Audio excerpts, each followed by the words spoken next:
کبھی کبھی ملتی ہے ایسی تقریر، اس تقریر کو لاسٹ تک ضرور سننا۔ اگر آپ چینل پر نئے ہو تو چینل کو ضرور سبسکرائب کرنا۔ جابر رضی اللہ تعالیٰ عنہ ایک عزیز صحابی تھے۔ وہ آتے ہیں اپنی بیوی سے کہتے ہیں میں دیکھ رہا ہوں اللہ کے نبی صلی اللہ علیہ وسلم پیٹ پر پتھر باندھے ہوئے ہیں۔ کیوں باندھا جاتا تھا اس وقت؟ اس لیے کہ پیٹ اگر ڈھیلا رہے، بھوک کی شدت سے بار بار خواہش کھانے کی ہوتی رہے، اس کو ٹائٹ کر لیا جائے تو بار بار بھوک نہ لگے۔ یہ اس وقت معمول رہا ہوگا۔ اللہ کے نبی صلی اللہ علیہ وسلم نے بھی اپنے پیٹ پر پتھر باندھے۔ حضرت جابر کہتے ہیں مجھ سے دیکھا نہیں جا رہا ہے، اس حالت میں میرے آقا کام بھی کر رہے ہیں۔ جابر رضی اللہ تعالیٰ عنہ کا گھر وہاں سے قریب تھا خندق کے۔ ان کی بیوی سے انہوں نے کہا کچھ کھانے کو ہو تو بنا دو۔ انہوں نے کہا گھر میں تھوڑا سا آٹا ہے، جو کا آٹا ہے، اس کی چند روٹیاں بنیں گی، 4 یا 5 روٹیاں بنیں گی، اور ایک بکری کا بچہ ہے 6 مہینے کا ہوگا، بس اتنا ہے۔ کتنے لوگ کھا سکتے ہیں آپ ہی دیکھیں۔ کہا اتنا ہی ذبح کر، میں رسول پاک صلی اللہ علیہ وسلم کو، حضرت ابو بکر کو، حضرت عمر کو، اور میں رہوں گا، میرے گھر والے رہیں گے، کھلا دیں گے۔ وہ آئے، کان میں آ کر کے حضور سے کہا یا رسول اللہ صلی اللہ تعالیٰ علیہ وسلم، گھر میں ایک چھوٹا سا بکری کا بچہ ہے، ہم نے ذبح کیا ہے، تھوڑا سا آٹا ہے، آپ ابو بکر عمر گھر پر تشریف لائیں۔ اللہ کے نبی صلی اللہ علیہ وسلم نے دعوت قبول کر لی۔ کہا جابر جاؤ تم کھانا بناؤ، لیکن جب تک میں نہ آؤں ہانڈی چولہے سے نہ اتارو اور روٹیوں کے ٹکڑے نہ کرو۔ حضور پاک صلی اللہ علیہ وسلم کی یہ بات سن کر کے وہ جانے لگے تھے۔ ابھی حضور نے پلٹ کر جتنے صحابہ تھے کہا اے میرے صحابہ، جابر کے گھر میں سب کی دعوت ہے، چلو۔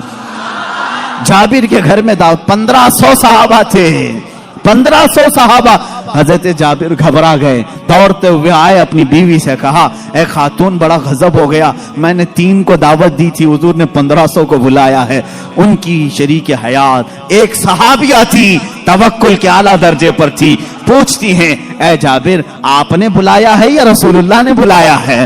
حضرت جابر کہتے ہیں میں نے کسی کو نہیں بلایا، رسول اللہ نے بلایا ہے۔ کہتے ہیں پھر فکر چھوڑو، جنہوں نے بلایا وہی کھلائیں گے، جنہوں نے بلایا وہی کھلائیں گے۔ ہم کو اس بات کی کیا فکر ہے، ہمیں تو کھانا بنانا ہے، وہ آئیں گے، جس کو انہوں نے دعوت دی وہ کھلائیں گے۔ ہم نے 3 کو دعوت دی، ہم 3 کو کھلائیں گے، رسول نے جتنوں کو دعوت دی وہ ان کو کھلائیں گے۔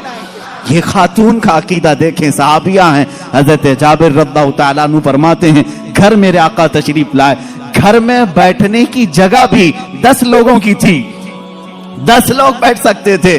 اللہ کے حبیب صلی اللہ تعالیٰ علیہ وسلم تشریف لائے اور اس ہانڈی کو جو چولہے پر رکھی ہوئی تھی کہا اس کو اتارنا نہیں، اس میں اپنا لعاب پاک ڈالا اور اس کے بعد فرمایا نکال کر دیتے جاؤ۔ حضرت جابر کہتے ہیں 10 لوگوں کا کھانا نکالتا تھا، روٹیاں دسترخوان پر بچھائی جاتی تھی۔ شام ہو گئی، 1500 صحابہ کھا لیے، ابھی میری ہانڈی میں آدھا کھانا باقی ہی رہا۔ یہ معجزہ ہے میرے آقا صلی اللہ علیہ وسلم کا۔ رزق میں وسعت اور برکت صرف لعاب پاک سے۔ جو برابری کا دعویٰ کرتے ہیں وہ بھی اپنے گھر کی ہانڈیوں میں تھوک کے دکھائیں، تمہارے گھر والے نہ کھائیں۔ مصطفیٰ کریم صلی اللہ علیہ وسلم جس پہ لعاب لگا دیں، 1500 جلیل القدر صحابہ کھائیں گے بھی اور ہانڈی میں بچا بھی رہ جائے گا۔ عزیزان گرامی برابری کا دعویٰ نہ کرو، ورنہ تھوکو گے تو مر جاؤ گے تمہارے گھر میں، کبھی زہر نہ ہو جائے تمہارے تھوک میں، تھوکو گے تو بچے مر بھی جائیں گے۔ بہرحال یہ معجزہ ایک ہی نہیں پیش آیا، 3 معجزے یہاں پر آئے، 3 معجزے حضرت جابر کے گھر میں تنہا۔ حضور پاک صلی اللہ تعالیٰ علیہ وسلم دعوت کے لیے آئے بھی۔ اس کے بعد دوسری بات یہ بھی ہوئی، ان کے گھر میں ایک حادثہ ہو گیا تھا۔ ان کے گھر میں حادثہ یہ ہوا، بکری کو ذبح کیا تھا باپ نے، حضرت جابر نے، ان کے 2 بچے تھے، دونوں بچوں نے دیکھا اور بڑے بچے نے چھوٹے بچے کو بلایا، میں تجھے دکھاتا ہوں ابا بکری کو ذبح کیسے کر رہے تھے۔ چھری لیا اور چھوٹے بیٹے کو ذبح کر دیا، گلا کاٹ دیا، اور جیسی خون نکلنے لگا ماں نے دیکھا، گھبرائی، بچے کو پکڑنے کے لیے کہ چاقو اس کے ہاتھ میں تھی، وہ دوڑتا ہوا چھت پر چڑھا اور پاؤں پھسلا، چھت سے گرا، نیچے گرتے ہی سر پر چوٹ آئی، وہیں فوت ہو گئے۔ ایک ساتھ 2 بچوں کا انتقال، کس وقت؟ جس وقت حضور کی دعوت گھر میں ہو رہی۔